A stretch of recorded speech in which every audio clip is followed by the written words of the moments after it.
Well, it is really great to be here in Colorado Springs. I've only been here once before, a few years ago, and again then just for a brief weekend.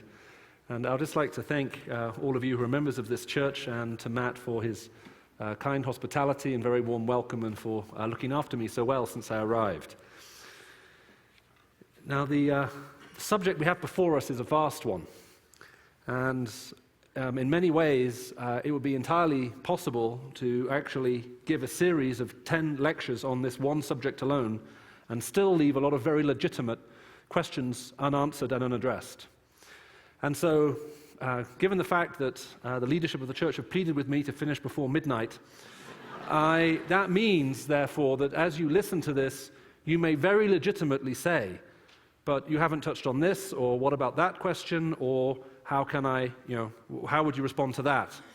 And so right from the very, very beginning, I'd just like to say that what I'll try to do now, and as Matt has already mentioned in his prayers, is try to sort of paint an overview, a framework, skeletal framework, within which I think we may actually find some very meaningful answers to this particularly difficult and challenging question.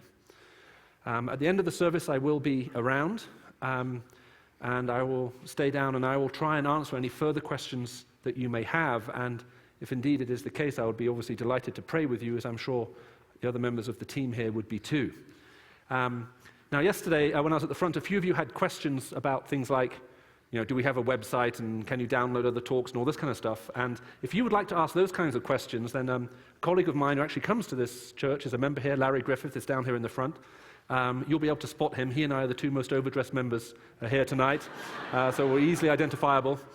And if you want to, please direct any of those questions to him, and I will try and keep myself to answer any, if you like, questions, particularly relating to the talk. Now, it was Woody Allen, that great thinker, who said, "How do you expect me to believe in God when only last week I got my tongue caught in the roller of my electric typewriter?" Now, that puts the problem of suffering, if you like, at its most trivial. On the other side, you also have it in its most pointed forms. I can remember at the age of 14, while living in Saudi Arabia, came to England to come to boarding school, and we're not sure exactly what happened. I probably made some contact with some stagnant water on a certain desert trip that we made, and I suddenly found myself in hospital in a rapidly deteriorating condition. And I can remember eventually being moved into an emergency ward. There were 14 beds in this particular ward, and I was there for 7 weeks, and one person died every day in that ward. I was being given 4 injections every 6 hours around the clock, 24 hours a day, until eventually the veins collapsed in my arms because of the drugs that they were administrating to me. And at that point, they had to discontinue parts of the treatment simply because they couldn't physically actually get it into me anymore. And I know while I was there that really the last thing I wanted in the midst of that kind of pain and suffering was for someone to come and say, "Hey, look, let me try to give you some kind of overall framework within which I think you may ask your personal questions." Because that's just simply not where I was. And so while I paint this framework, because I realize that we can legitimately raise a question at this level, I am also very aware of the fact that there are some very personal questions that you may want to bring into this. And that's one of the reasons why at the end of the service I'll try to make myself available. And so if it sounds at any point that somehow I'm just simply not dealing with it at a level of the heart where you find yourself sitting right now, I want to apologize for you. That's entirely unintended if it comes across that way. It's just there's a lot of ground to cover, so I might be moving fairly quickly at times. Now, last night we had the subject of God of love, God of judgment, and we started off by asking a few questions about love. And tonight, as we look at the question God of love, world of suffering, I'd also like to do the same thing again. Because it's very difficult when we ask the question, what does it take for a loving God to create a world in which love is capable of meaningful expression and experience? Now, it might seem at first glance like it's a very simple thing to do, but it's actually much harder than maybe at first we actually think. Now, love, as we understand it and as we hunger after it, is one of the most desperate things that we cry out for in this world. The idea of a loveless life or a lifeless love is rightfully terrifying to us. And of course, it means, therefore, that God, who is himself loved by his very nature, and we'll be touching on this in a little while, creates beings who themselves are capable of experiencing and expressing love. Now that means, therefore, it seems to me, that various conditions have to be met. Because what is it that makes declarations of love meaningful? Now, I've been away from my home now for a few days. As you gathered from Matt's introduction, I do a fair amount of traveling. So let's supposing I'm up here and I say to you, I'm feeling very lonely this evening. I'm missing my family, which would be true, and I really want to hear that someone loves me. And I invite Matt, who's the pastor of this church, to come and stand next to me. And I say, Matt, I really need to hear that you love me. And I pull out a loaded gun and hold it to his head. And I pull back, I arm it, and I say, Matt, do you love me? Now, what do you think he will say? Let me suggest to you, maybe, possibly, in a slightly higher pitched voice than normal, he will declare his undying love and affection for me, maybe even with tears in his eyes. He will assure me of that fact. Is it meaningful? You see, to create a world in which love is capable of meaningful expression and experience is not an issue of power. If there are people in this world who you think love you, and you suddenly realized that the only reason they were being kind to you is that a friend or your parents are worried about you and are paying them to be nice to you, what value would you place on those friendships at that point? They will be robbed of everything. Now, there is a very complex question that comes into this particular question, which says, but look, surely God could have created a different type of world which we could inhabit, in which things always worked out right, in which people always did the things which they should do. And the answer is, well, yes, God could have created people like that. We can create things like that. They're called robots. So you come home to your robotic wife, and she automatically opens the door and smiles at you, as she's been programmed to do, and then you push the button on the left side that says kiss, and she leans over and gives you a very long, lingering kiss. Is that meaningful? To create a world in which love is capable of meaningful expression and experience may be harder than we first give it credit for. A loving God wants to create a loving world, a world in which love is capable of meaningful expression and experience.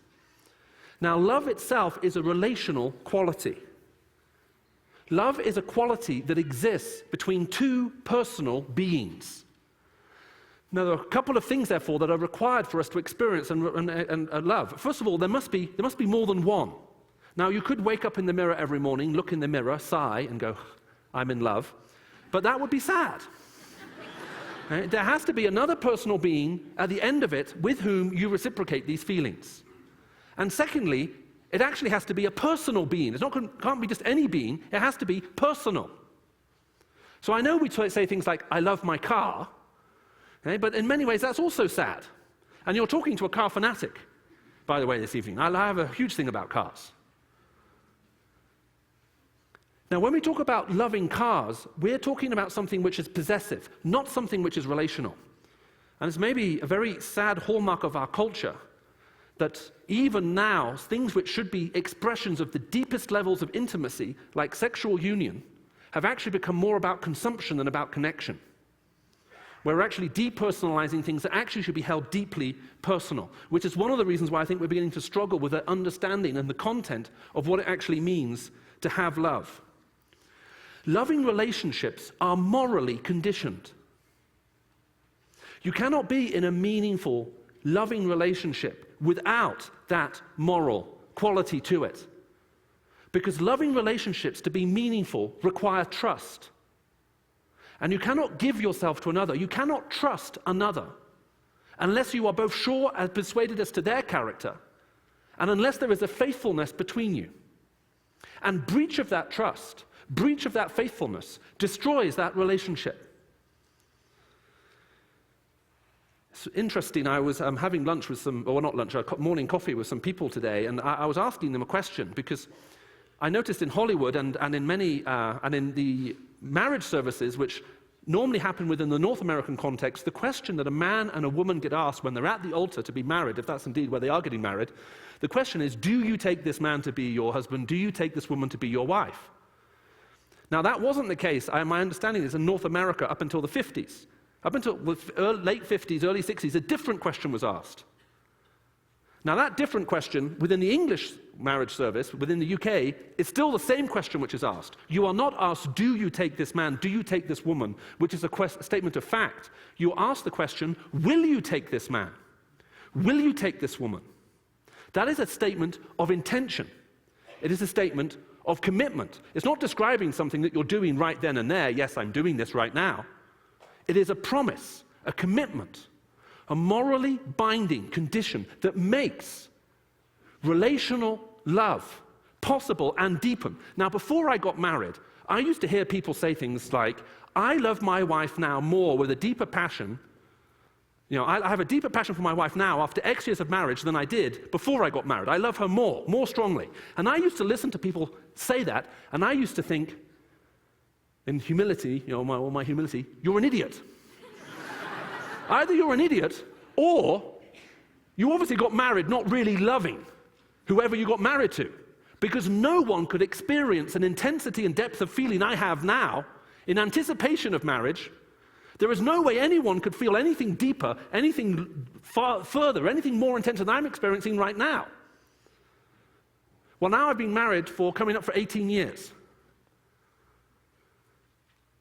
And the level of relationship and love I experience with my wife is far greater and far deeper and far more meaningful than what I thought I knew before I got married.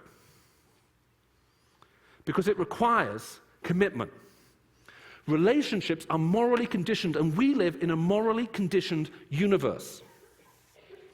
And of course, when we're in that situation, we want to make people happy. I mean, it's going to be my wife's birthday in a couple of weeks. Okay, now, I know that what she wants for her birthday is an iPad 2. But everyone has to learn to live with disappointment. So, that won't be happening. But although we may disagree about what may be the best gift for her birthday, we both have a clear understanding of what is required for this relationship to deepen and to grow, what makes it meaningful. And it is absolute. Faithfulness is not a matter of perspective. You either are or you are not. It is conditioned absolutely by morality. We live in a universe of morally conditioned relationships, and at the center of it is meant to be a morally conditioned relationship with God Himself. The biblical picture is that a loving God creates a world in which love is capable of meaningful expression and experience. At the heart of it, therefore, is a relational nature that makes it possible for us to experience and express love with each other, and most importantly and most foundationally, with God Himself. And so a loving God creates a loving world. He endows it with the capacity to experience and express love, and He puts around it a moral framework to ensure and protect and preserve that love. Now, here's where things get wrong. We think that often the freedom which is required for us to experience and express love means that we should be able to do whatever we want, however we want to. But if you live in a society where people do whatever they want, however they want, whenever they want to, that is not a society in which there is true freedom. That is a society which is governed by anarchy. And I've had, I don't know whether to say the privilege or the experience, maybe both, of traveling in countries which are right now being completely destroyed by anarchy. If you live in a society where anarchy has broken out, where people are doing whatever they want, whenever they want, however they want to, there's not an increase of amount of freedom in that society, there is the loss of it.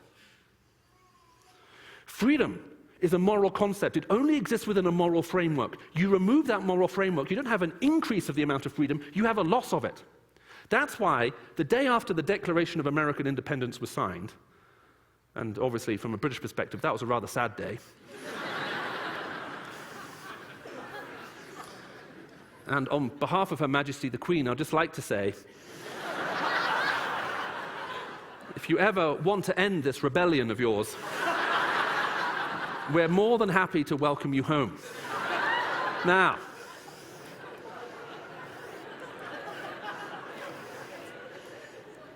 and to all the American service personnel in this room,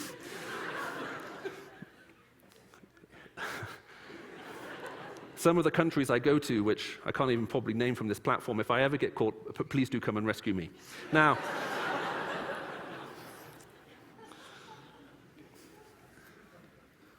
freedom is a moral concept. It only exists within a moral framework. That is why the day after, Samuel Rutherford, who was one of the signatories to that declaration, having signed it when he was preaching, said that once a nation is equally poised, it must either preserve its virtue or lose its liberty. Once a nation is equally poised, it must either preserve its virtue or lose its liberty. And a collapse of virtue will always lead to a collapse of liberty. The biblical picture is a loving God creates a loving world. A world in which love is capable of meaningful expression and experience. It is relational in its nature, and relationships are morally conditioned. And so this loving God gave us a moral framework. Now here's where the things start to go wrong if you read the Bible carefully. Because once God, having created this world, we decided that we didn't need him and we didn't need his rules. And so we broke his law. Now, breaking the law of God is actually, in one sense, impossible. It's impossible to break the law of God in the following way. Let's suppose you want to break the law of gravity. So you climb to the top of this auditorium. You put a red cape around your shoulder. You put a big S on your chest. And you take a pair of red underpants and you put it on the outside of everything else you're wearing. And you throw yourself from the top of the building in order to break the law of gravity. What will you break? You will break yourself while proving the law in the very process. In that sense, it is impossible to break God's moral law. Whenever we try, we break ourselves while proving his law in the very process. And that is exactly what has happened. Let me read to you these words from the book of Isaiah, chapter 1. This is from verse 4. This is what it says. Woe to the sinful nation, a people whose guilt is great, a brood of evildoers and children given to corruption. They have forsaken the Lord and spurned the Holy One of Israel. They have turned their backs on him. Why should you be beaten anymore? Why do you persist in rebellion? Your whole head is injured, your whole heart afflicted. From the sole of your foot to the top of your head, there is no soundness, only wounds and welts and open sores, not cleansed or bandaged or soothed with oil. Now, what did you just hear? What kind of voice do you think spoke that? A threatening one? This is not a threat. This is a promise. There are some very interesting questions in this passage. Have you ever noticed that sometimes parents ask their children stupid questions? Have you ever noticed that? Like, do you want a smack? You know, as if any thoughtful child would think about it and ask for two, one for now and one for later.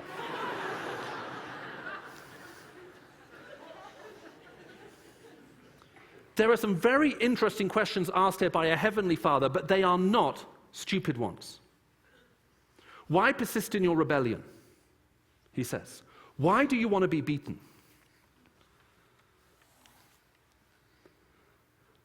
Have you ever been lied to?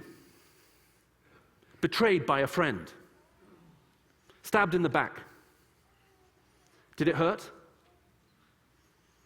Every time we sin, people get hurt, including ourselves. We have broken God's law and we lead broken lives. And the evidence is seen every single day. We are broken people. And it hurts. Now, it's a strange thing with freedom, when we feel liberated to do whatever we want to, that we often end up pursuing things that we think will make us happy, but we suddenly find that maybe we got the opposite of what we intended. been reading books recently by a group of feminists who have been writing, especially in the last 5 or 6 years. And it's fascinating to read what they say. One in particular makes a very interesting observation. It's an American lady in her 30s, lives in New York, and I'm sure would disagree with me about almost every single thing apart from this. But she makes the point exceptionally well in her book. And what she's saying is, look, when feminism started, one of the cries of feminism was, women are not objects, they are people. Treat us as people. Which is why, in the 70s and even early 80s, you sometimes saw these unusual scenes where ardently strong feminists would unite with the conservative right and burn things like pornography, saying this is demeaning to women, and it is making us objects. However, this woman says, what on earth has happened? Because although that's where part of where we started was, we've now ended up in such a sexualized culture. It's not the fact that men are now making women sexual objects. We women ourselves are making ourselves sexual objects and reveling in the fact that we are treated this way. She said it's called the new feminism. My question is, why does the new feminism look like the old objectification? Why is there so much hurt and pain? You can't have personal relationships with objects, which is why the objectification of human beings allows people to engage in the most cruel and base and vicious, violent behavior that may at times even end in death. Because it's not about connection, it's about consumption. It's not relational anymore. Why, she says, how have we ended up here? Sometimes we think we set ourselves on a path to liberation, only to find that the fruit of it was something very different from what we imagined. In a book entitled Living Dolls, one of the leading feminist voices, British feminist voices, who's now in her late 50s, I think, published this book, and right at the very beginning, the first words she writes are, I am writing this book in order to take back everything I said 30 years ago because I was so wrong. We have ended up in a situation where we are being hurt and broken, and the crazy thing is, men are not making us objects anymore, we are making ourselves objects, and we call it empowerment. But let's not fool ourselves, she says. Is it possible that even in this room, amongst both the men and the women represented here, there is a level of brokenness that is coming from the fact that we are losing the ability to relate to one another personally because we have so bought into a sexualized culture, everything has been objectified and nothing is meaningful anymore. Everything is about consumption, and no matter how much we consume, it never fully satisfies us. A loving God created a loving world. He gave it a moral framework to protect and preserve that that love. But we have rejected him, we have broken his law, we lead broken lives, and we live in a broken world. Everything has been affected. Everything is broken. The world we live in now is not the way the world as it first was, nor is it the way the world will eventually be when Jesus Christ comes back and gives us a new heaven and a new earth. But we live in a fallen world.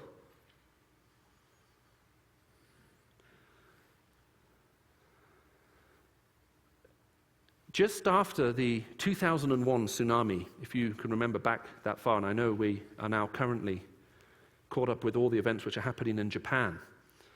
But if you remember in 2001, we saw an even greater earthquake and an even greater tsunami, and hundreds of thousands of people were killed. When I returned back to Oxford, I'd been on holiday with my family in Cyprus. The Oxford Union asked if I would be prepared to come and speak to them on the subject of God and the tsunami. I can remember writing back and saying to them, You know, I'd be honored to come and speak for you. The Oxford Union is an amazing place to speak. They've had all kinds of people from the Dalai Lama to various US presidents. But what they pride themselves on is they pride themselves on inviting speakers in and being as rude to them as they possibly can. It's the oldest debating society in Europe. Now, I don't know if it's the oldest in the world, it may well be, but it's certainly the oldest in Europe.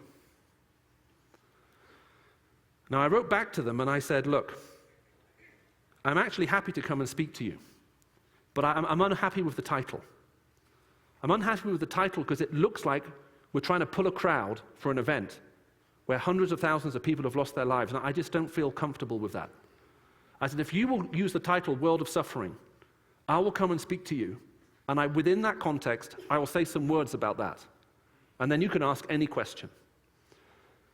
Now, as I was preparing that talk, there was one thing I was thinking about what I should put in or out, and I went backwards and forwards. Shall I say this or shall I not say this? And I simply wasn't sure. In the end, I decided to leave it in.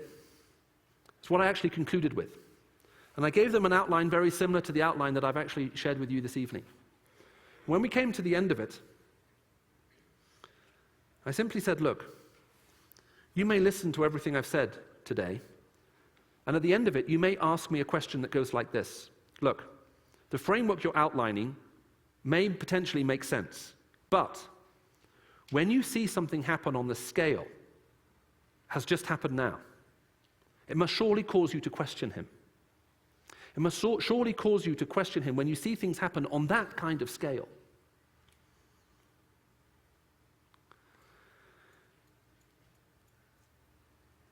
My response was,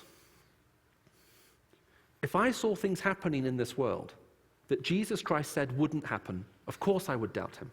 Of course I would. If Jesus Christ is God, and things were happening in this world that he promised would never happen, you have a huge problem. But when I see things happen in this world that he promised would happen, it doesn't cause me to doubt him, but it does cause me to question, what does all of this mean? In Luke 21, Jesus Christ said there would come a time when the nations, in the plural, would be appalled at the raging and tossing of the sea. Normally, captains of boats are appalled at the raging and tossing of the sea, not nations in the plural. When I see things happen in this world that Christ said would happen, it doesn't cause me to doubt him, but it does ask me to question, what does all of this ultimately mean? A loving God created a loving world. We have broken his law. We lead broken lives. We're in a broken world. And we read, and the Bible tells us that this has broken God's heart. A little later, if you read the rest of that chapter in Isaiah chapter 1, you'll see God has some other interesting questions to ask. One of them is, he basically says, look, you keep coming into my temple and trampling my courts, and you offer sacrifices, and they're meaningless. Why are you doing it? He then actually goes on to say that he hates what they're doing.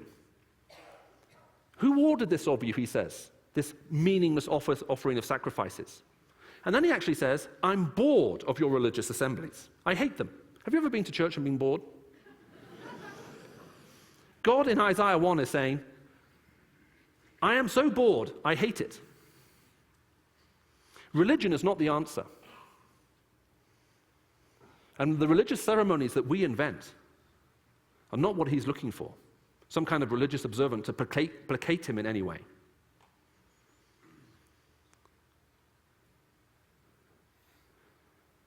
By the time you get to verse 18 of chapter 1, having asked a whole string of other difficult questions, God says, come now, let us reason together. Though your sin be like scarlet, it can be made as white as snow. And God begins to suggest that maybe there is a way out of both the moral and the physical mess that we have found, that we now find ourselves in. Now, I just want to deviate at one point at this point, because there's another very legitimate question you could ask at this point, and it's this. Look, why did God bother to create in the first place? If God is God, and if what you're saying is true, and if it's the case that he wanted to create such a world, then surely he knew it was going to go wrong. So why did he create in the first place?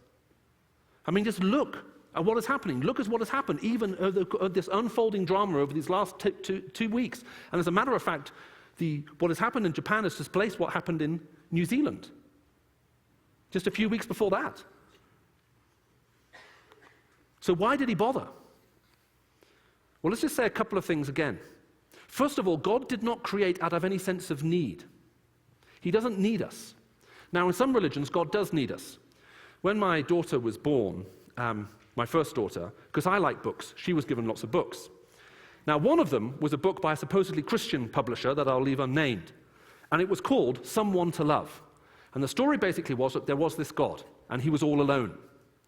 So one day he created a beautiful blue and green planet, and he put people on it, and now he had someone to love. Now, this book was not tossed aside lightly. It was thrown with great force, and it went straight into the bin. Now, within Islam, that is exactly why God does create us. That is the Islamic apologetic for creation. God is one. He is lonely. Love is a quality that exists between personal beings. There need to be other persons in order for love to be experienced and expressed, hence why we're here. That makes God dependent on us. Does that sound very godlike to you? The Christian God, however, is Trinitarian. He exists in a set of living, loving relationships. He doesn't create life in order to experience love. He is love. He exists in a set of living, loving relationships, and out of love, he creates life. My boss, Ravi Zacharias, when he was sitting his theological exams, I think at Trinity, was one of the questions on one of his papers was, God is perfect, explain. And as he tells it, when he looked at the question, he thought the only harder question I can think of would be define God and give 2 examples. So he decided to write the shortest possible answer that he could write, in the hope, therefore, there was the less room for error. And he said this, God alone is perfect in this. Every other being finds the reason for their existence outside of themselves. God is perfect in that he finds the reason for his existence within himself. God exists in a set of living, loving relationships. He doesn't create out of need. But why create, therefore?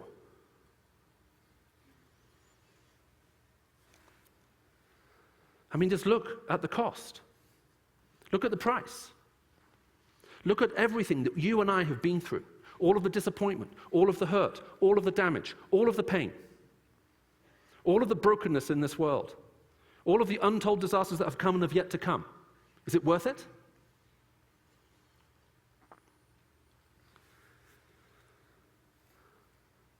We have broken his law. We lead broken lives. We're in a broken world that has broken his heart. And at the last earthly supper, Jesus Christ he picked up a loaf of bread, he broke it in half, and he said, "This is my body, broken for you." God did know what was going to happen. In the book of Revelation, it says that before the foundations of the world were laid, the Lamb was slain. So before the principles were put into effect that makes creation possible and for it to be sustained, before that, God knew the price it would cost him to redeem a world which eventually turned against him. And the price he was willing to pay was not a small one. The price that he was willing to pay in order to create this world is the highest possible price he could have paid. This is my wedding ring. Someone once said it's a small band of metal that cuts off your circulation. Now this, supposedly, is gold. That's what the guy in the shop told me. It has value. Now, if you're an economist, you know there's only one reason why this has value in economics. It's because someone's willing to pay for it. If no one is willing to pay for gold, it has no economic value. It is valueless. It's not the fact that it's scarce. Everything is scarce. Plastic is scarce. That we're prepared to pay for it. The price God was willing to pay to redeem this world is the highest possible price he could have paid. He created this world knowing we would turn our backs on him because he wanted to give us existence. And he was willing to take on the consequences of what we had done wrong. And he came into this world, and he was broken for us. When you first accept Christ, you begin to experience the first of a few steps of what will ultimately happen. The first thing is that you have a new relationship, a new life with him. The first thing he does is he starts by repairing our own hearts.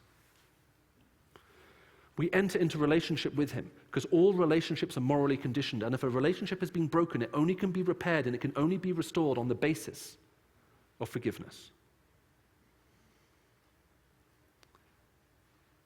And this is love, not that we love God, but that he loved us and gave himself to death, even death on a cross, and offers us forgiveness as a gift before we even ask for it.